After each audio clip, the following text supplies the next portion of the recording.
Good morning, Your Majesties. Welcome back to my YouTube channel. For those of you that are new here, welcome to my YouTube channel. Annabelle says hi.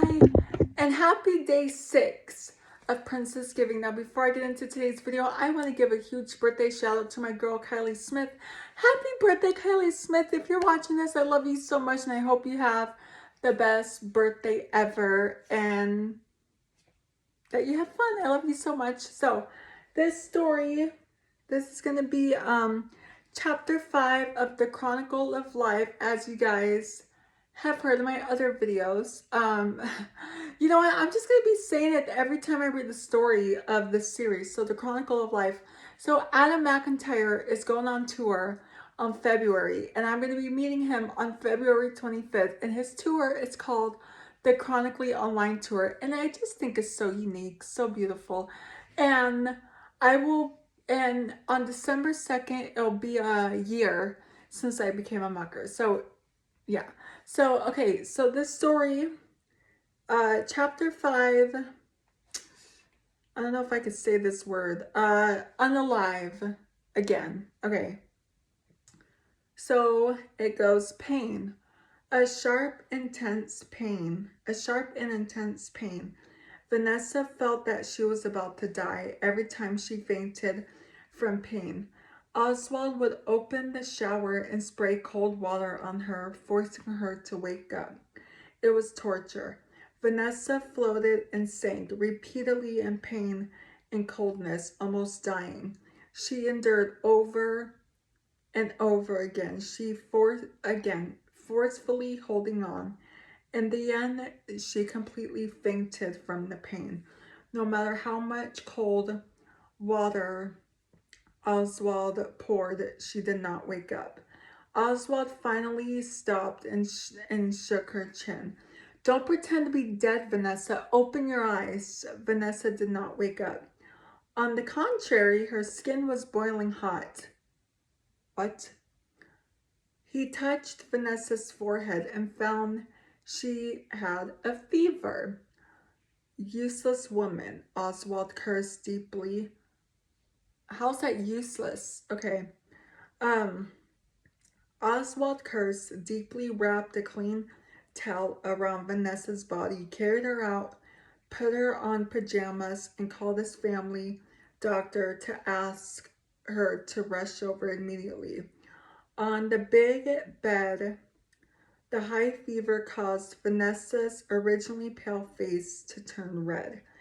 Oswald stared at her for a while, then stood up and fetched a basin of cold water to cool Vanessa's hands and feet. In the living room below the apartment building, Oswald's phone suddenly rang wildly.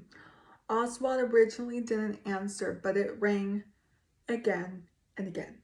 Ringing like urgency, Oswald was upset and went downstairs to turn off the phone. He glanced at the screen and saw a text message. Mr. Simon, Miss Martha, unalived herself. She's in the hospital. Come quickly.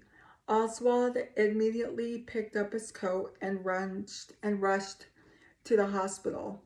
He hurried to the hospital's emergency room. The babysitter, Elvra, who usually took care of Elena, was standing guard at the door. When she saw Oswald, she immediately cried, Mr. Simon, you're finally here. I just called you many times, but you never answered. What happened to Elena? Oswald interrupted her and asked directly.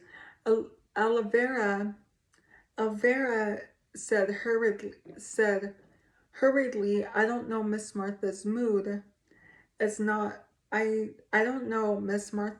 is not right when she comes home. She didn't eat much dinner. I was worried that something would happen to her, so I went to see her every half an hour and happened to see her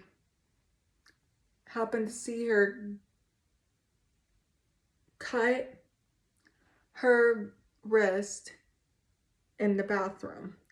Oswald frowned. Didn't you put away all the sharp weapons in the house? How could she cut her wrist? Elvira's expression was panicked.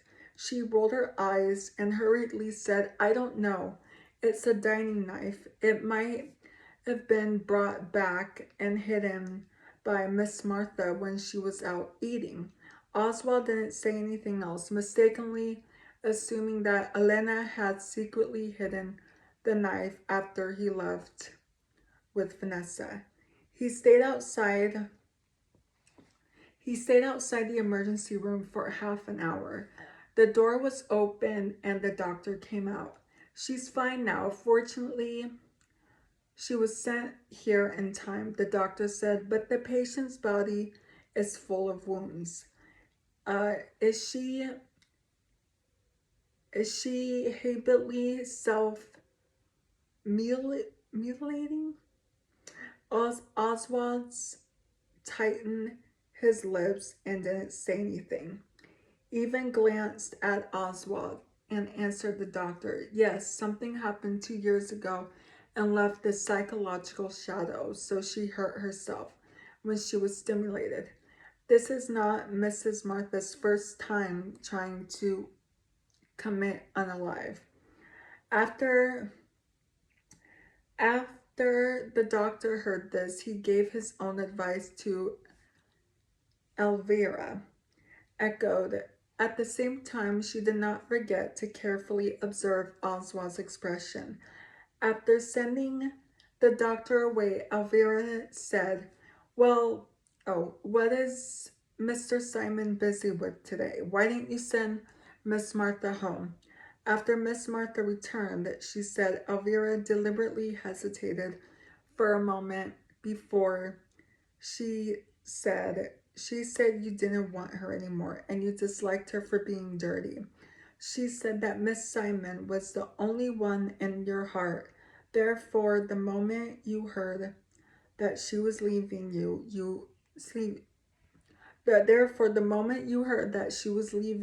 you went crazy. Oswald's expression darkened. Elena said these words. Yes, Miss Martha has been repeating it repeatedly since she came back. I asked her where did she hear them. She said it was on the phone. Oswald frowned and looked more angry. Mr. Simon, did Mrs. Simon secretly call Miss Martha again? What did she say? Otherwise, why would you commit unalive again for no reason? Elvira took the opportunity to say the last sentence. And I'm going to leave that there because I don't want this video to be too long for y'all. So if you're new here, hi, I'm Princess Peyton. Hit the red button to become your majesty and hit the bell notification so you're notified every time I upload a video. And I love you guys so much. You guys are the best human beings ever made.